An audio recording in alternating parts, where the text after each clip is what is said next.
Alléluia, gloire soit rendue à l'Éternel des armées. Amen. Que Dieu vous bénisse, que Dieu vous fasse grâce. Alléluia. Bienvenue à l'école prophétique, les aigles en nation. Aujourd'hui, nous allons voir précisément un cours très pragmatique qui est intitulé Les 7 secrets pour avoir le paradis dans son foyer. Les 7 secrets pour avoir le paradis dans son foyer. Lorsqu'on parle de foyer ici, on parle exactement de foyer marital. Le foyer marital. Le foyer marital, la vie en couple, la vie entre les mariés, la vie entre époux et épouses. Alléluia. Alors le premier secret ici, la compatibilité en amour de Dieu et en amour pour Dieu. La compatibilité en amour de Dieu et en amour pour Dieu. Alléluia. Lorsque je parle de la compatibilité en amour de Dieu, c'est premièrement pour révéler que l'un peut en avoir Dieu dans sa vie, c'est-à-dire que l'homme peut en avoir Dieu dans sa vie et l'amour de Dieu dans sa vie, mais l'autre n'en a pas. Et si l'un a l'amour de Dieu dans sa vie et l'autre n'en a pas l'amour de Dieu dans sa vie, là déjà, ça montre l'incompatibilité. Et les deux ne peuvent pas aller ensemble. De deux, l'un peut en avoir l'amour pour Dieu, l'autre n'en a pas l'amour pour Dieu. Ça montre aussi l'incompatibilité. C'est pourquoi pour en avoir le paradis dans son foyer marital, il faut la compatibilité de l'amour de Dieu et l'amour pour Dieu. Là déjà, ça démontre qu'il y a une différence entre l'amour de Dieu et l'amour pour Dieu. Amen. Quand vous voyez l'amour de Dieu, c'est dans Jean 3, le verset 16. 1 Jean 4, le verset 8. La Bible déclare Dieu est amour. Et la Bible dit aussi, au commencement, la Bible dit aussi, dans ce verset de Jean 3, le verset 16, la Bible dit, Dieu a tant aimé le monde qu'il a donné son Fils unique. Dieu a tant aimé le monde qu'il a donné son Fils unique. Là, on voit l'amour de Dieu. Dans 1 Jean 4, le verset 8, on voit l'amour pour Dieu. On voit l'amour de Dieu. Mais dans Proverbe 8, le verset 17, la Bible déclare Dieu aime ceux qu'il aime. Dieu aime ceux qu'il aime. Ça, c'est l'amour pour Dieu. Vous voyez qu'il y a une différence entre l'amour de Dieu et l'amour pour Dieu. L'amour de Dieu, c'est ce que Dieu vient vous donner. Ça, c'est Romains 5, le verset 5. Or, l'espérance ne trompe pas à cause de l'amour de Dieu qui est répandu en nous par le Saint-Esprit. Ça, c'est l'amour que Dieu nous donne par son Esprit. Mais il y a l'amour que nous donnons à Dieu. Tout ce que nous faisons pour Dieu, amen, c'est l'amour que nous donnons à Dieu. Alléluia. Donc, pour en avoir un paradis dans votre foyer marital, ou bien pour rendre votre foyer marital un paradis, il faut noter ceci. Premier secret, la compatibilité en amour de Dieu et en amour pour Dieu. C'est-à-dire, ton conjoint, la conjointe et le conjoint doivent en avoir, tous deux, l'amour de Dieu et l'amour pour Dieu. Même si ça n'est pas des mêmes mesures, mais il doit déjà en avoir cela. Cela va rendre le foyer un paradis. Alléluia. Ok. Deuxième secret, la délivrance totale des esprits de fondation familiale. Un foyer marital ne peut pas être un paradis sur terre s'il y a des esprits, familiers dans ce foyer marital, s'il y a des esprits de fondation familiale. La plupart des divorces que vous voyez aujourd'hui, ou bien encore des divorces maritales ou des guerres maritales, des querelles maritales, des divisions maritales, qui ont un grand taux de pourcentage aujourd'hui en Afrique et dans tous les autres continents et dans toutes sortes de mouvements religieux, c'est à cause aussi des esprits qu'on ne parvient pas à vaincre au préalable dès les débuts. Le moment des fiançailles, on cherche seulement à se connaître pour se marier. On ne cherche pas à se connaître pour se délivrer de ce qui a été attaché. Amen. Et déjà, quand on entre dans le foyer, les esprits qui combattaient la femme, ou bien les esprits qui combattaient l'homme, entrent dans le foyer avec la femme, ou entrent dans le foyer avec l'homme. Et quand ils auront la paix aujourd'hui, demain ils auront la guerre. Après demain ils ont la joie. Un autre jour, ils ont les combats spirituels. Ils ne peuvent pas vivre le paradis dans ce foyer marital. Parce qu'il y a des démons. Oui. Parce qu'il y a des esprits. Donc si vous voulez en avoir un foyer marital dans le paradis, ou bien le paradis dans votre foyer marital, frère, cherchez à en avoir la victoire sur des esprits de famille. Les esprits de famille, les démons familiaux. Cherchez à en avoir la victoire sur eux. Dans Romains 8, verset 37, la Bible déclare que Dieu nous donne dans toutes ces choses. Nous ne sommes plus que vainqueurs. Nous sommes plus que vainqueurs. Ça veut dire que nous devons vivre la victoire dans tout ce que nous en avons. Nous entreprenons. Nous devons vivre la victoire. Alléluia. Vous devez connaître que déjà quand vous entrez dans une famille pour épouser une femme, ou bien vous entrez dans une famille pour épouser un homme, sachez que dans chaque famille, il y a un commandant territorial satanique. Dans chaque famille, il y a un commandant territorial satanique. Il y a un sorcier, il y a un homme fort dans chaque famille. Et il y a des gens dont, dans la famille, là, soit l'homme ou la femme, peuvent être atteints d'une manière ou d'une autre. Et ça peut être du genre, la femme, ce commandant territorial satanique dans cette famille, avait déjà dicté que personne ne doit se marier. Ou bien de même l'homme. Mais, toi l'homme, tu rencontres de telle femme, tu forces le mariage. Bien toi, femme, tu rencontres de tel homme, vous vous mariez. Et quand vous vous mariez, vous ne parvenez pas à avoir la joie, vous ne parvenez pas à avoir la paix, vous ne parvenez pas à avoir la tranquillité, vous ne parvenez pas à vous réjouir, vous ne parvenez pas, amen, à en avoir un paradis dans votre foyer marital. C'est dû à quoi? C'est dû aussi à des esprits, à des démons qui réclament. Il y a des foyers qu'on a aujourd'hui, les gens sont mariés, mais il y a une troisième personne. Troisième personne, ça peut être un homme, ça peut être une femme. Troisième personne. Alléluia. Mais si vous pouvez vous en débarrasser, vous allez en avoir le paradis dans votre aspect marital. Et ça sera votre partage au nom de Jésus-Christ. Alors, le troisième secret, c'est l'humilité réciproque. L'humilité réciproque et le respect des parents. Et le respect des beaux-parents réciproques. L'humilité réciproque et le respect des beaux-parents réciproques. Dans Ephésiens 5, le verset 21, la Bible déclare, soyez humbles les uns vers l'autre. Donc, là, parlant de l'aspect marital, vous devez comprendre que avant que Paul ne commence à parler de la soumission, il parle d'abord de l'humilité. Avant qu'il ne commence à parler de la soumission dans l'aspect marital, il parle d'abord de l'humilité. Et maintenant, quand il s'agit de l'humilité, il ne s'agit pas de s'adresser seulement à la femme. Non. La femme n'a pas le droit de seulement manifester l'humilité à son mari et son mari ne lui manifeste pas l'humilité. Non. Donc, il y a une différence entre l'humilité dans le foyer et la soumission dans le foyer. L'humilité dans le foyer, c'est réciproque. C'est pour l'homme et la femme. C'est pour l'homme vers la femme, c'est pour la femme vers l'homme. Donc, ce n'est pas seulement la femme qui doit monter l'humilité dans le foyer. Amen. Mais la femme est appelée à manifester la soumission dans le foyer. L'homme n'est pas appelé à manifester la soumission dans le foyer. La femme est appelée à manifester la soumission dans le foyer. L'homme est appelé à manifester l'amour dans le foyer. Donc il faut reconnaître la position de tout un chacun. Amen. Donc il faudrait déjà, soulignant l'humilité réciproque, il faut déjà comprendre que ce n'est pas permis. Un homme qui va seulement vouloir que sa femme lui soit humble, et lui n'est jamais humble vers sa femme, il n'est pas en train d'accomplir la parole de Dieu.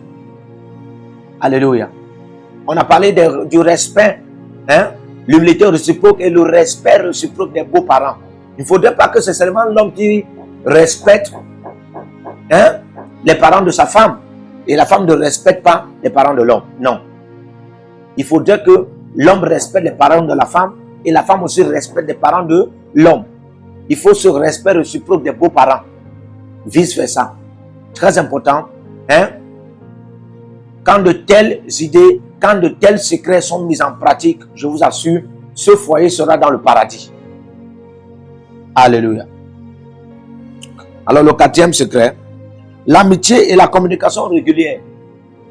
L'amitié et la communication régulière. Même dans 2 Corinthiens 13, le verset 13, la Bible parle de la communication. Il dit que la grâce de notre Seigneur Jésus-Christ, l'amour du Père et la communication du Saint-Esprit soit avec vous.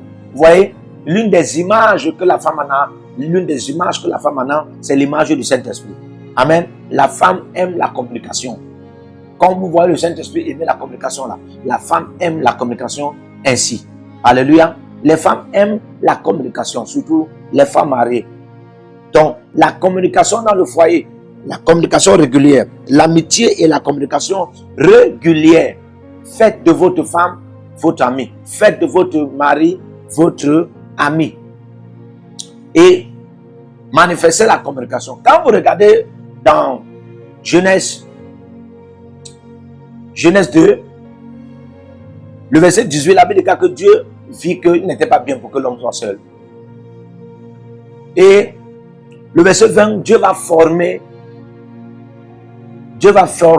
la femme à partir de la côte de l'homme, puisqu'il avait plongé l'homme dans un profond sommeil. Lorsque l'homme se réveille de son profond sommeil, il va voir un être devant lui. Et puis il va s'exclamer, ah, voici cette fois-ci, os de mes os, chair de ma chair. Alléluia. Vous voyez, l'homme a manifesté un langage baratin, c'est-à-dire un langage baratin, c'est lui qui a communiqué. Il a communiqué, mais il n'a pas eu de réponse en retour. Et puis c'est ça qu'on trouve dans le foyer qui est très dangereux. Lorsque c'est l'homme qui a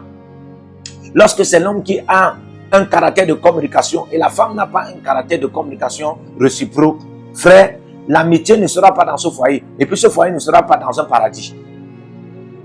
C'est pourquoi la femme doit être communicative. Amen. Et l'homme aussi doit être communicatif. Alléluia. Il doit en avoir de la communication de manière régulière. Amen. C'est l'absence de la communication qui a fait en sorte, l'absence de la communication entre couple Adam et Ève qui a fait en sorte que Ève se retrouve avec le serpent. Si elle ne communique pas avec son mari, elle va communiquer avec un être serpent. Ouais?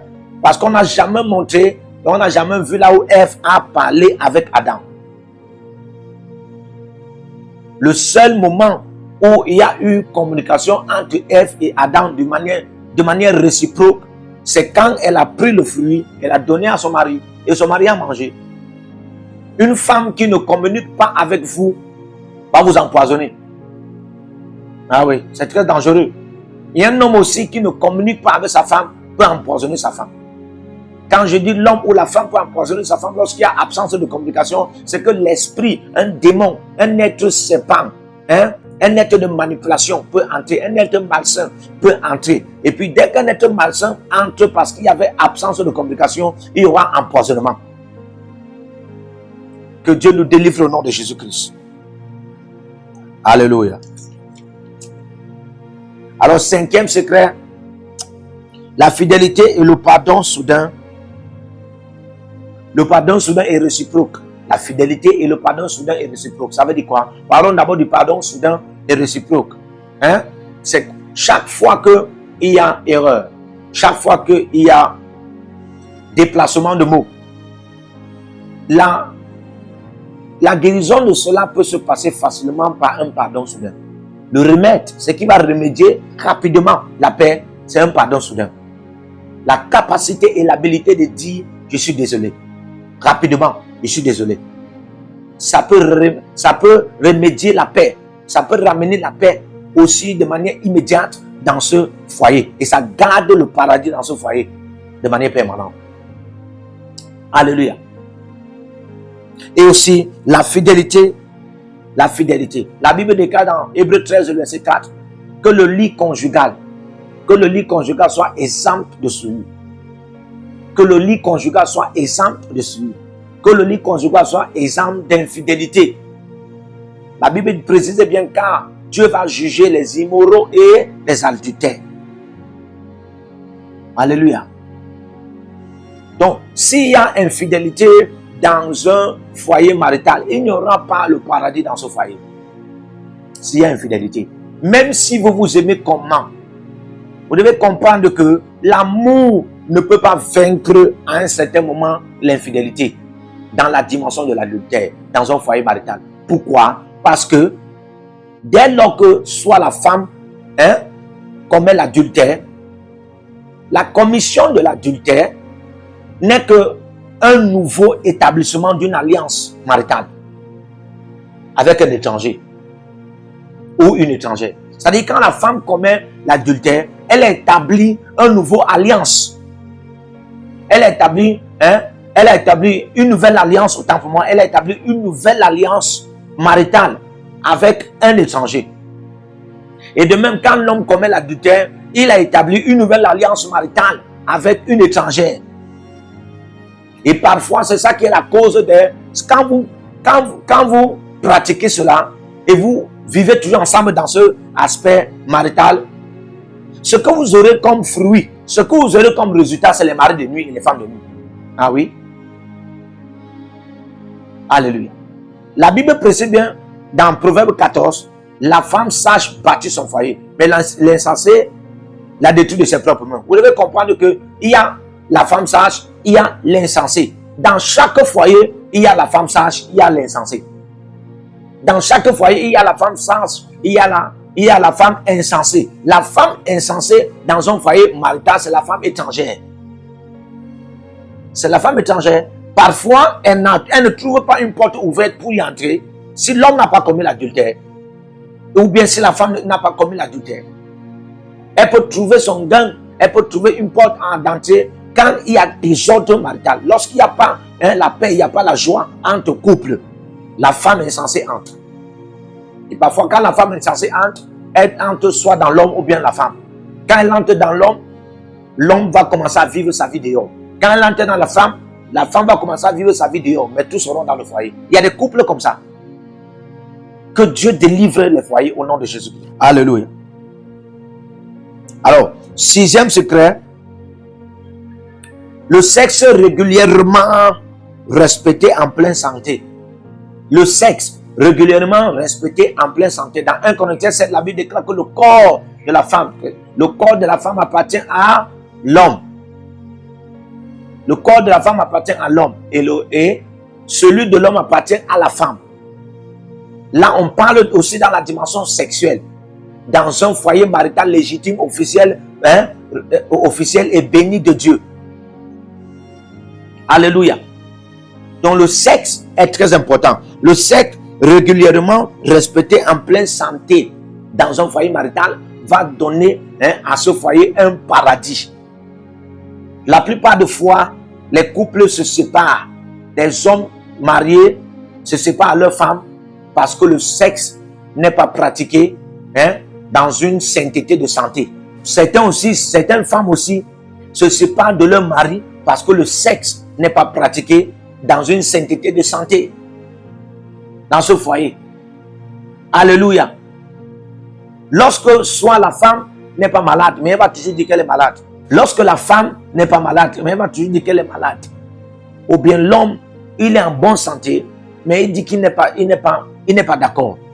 Quand il n'y a pas de pratique régulière, sexuelle, dans un foyer marital, dans la dimension de la santé, frère, il ne pourra pas en avoir le paradis dans ce foyer.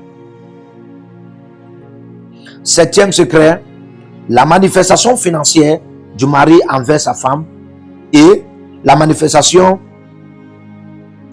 de la sagesse, la gérance, l'administration de la mariée envers son mari.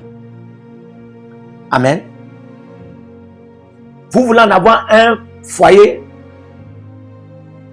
qui a du paradis, ou bien du paradis dans votre foyer marital, pour les mariés, c'est-à-dire les hommes, pour le mari, il faut mettre en pratique la manifestation financière envers votre femme. Il n'y a pas une femme qui va dire que je n'aime pas l'argent. Dans chaque homme, la femme aime deux choses. dans chaque homme, la femme aime deux choses. La première des choses, je ne vous dirai pas. Je ne vous dirai pas. Mais la deuxième des choses, je vous dirai. La deuxième des choses, c'est les finances. Il n'y a aucune femme. Il n'y a aucune femme qui va dire qu'elle n'aime pas les finances. Il n'y a aucune femme qui va dire qu'elle n'aime pas les finances. Même la femme qui vous a épousé là, sans toutefois regarder que vous avez l'argent, elle vous a supporté comme ça. Quand vous avez déjà l'argent, ne lui donnez pas. C'est là où vous allez connaître que elle savait que vous devrez en avoir l'argent un jour. Et que cet argent que vous aurez, ça sera son argent. Et vous saurez que la femme a une certaine image. La deuxième image de la femme, c'est l'argent. Mais la femme, ce que tu dois manifester envers ton mari, hein, pour le paradis dans ce foyer marital, lorsque l'homme manifeste que l'influence vers toi, c'est la bonne gérance. Les hommes haïssent les femmes qui aiment l'argent, mais n'ont pas la bonne gérance. C'est-à-dire que l'homme n'a pas de problème s'il a de l'argent. Un bon mari qui a de l'argent, il va manifester la donation financière vers sa femme. Mais ce que tout homme, même s'il est bon, comment va haïr, c'est la mauvaise gérance financière. Lorsque l'homme donne de l'argent à la femme et la femme gère mal, la femme a une mauvaise administration financière, la femme manque de la sagesse, elle n'a pas la production, elle n'a pas un bon résultat, frère, ça ne sera pas bien dans ce foyer.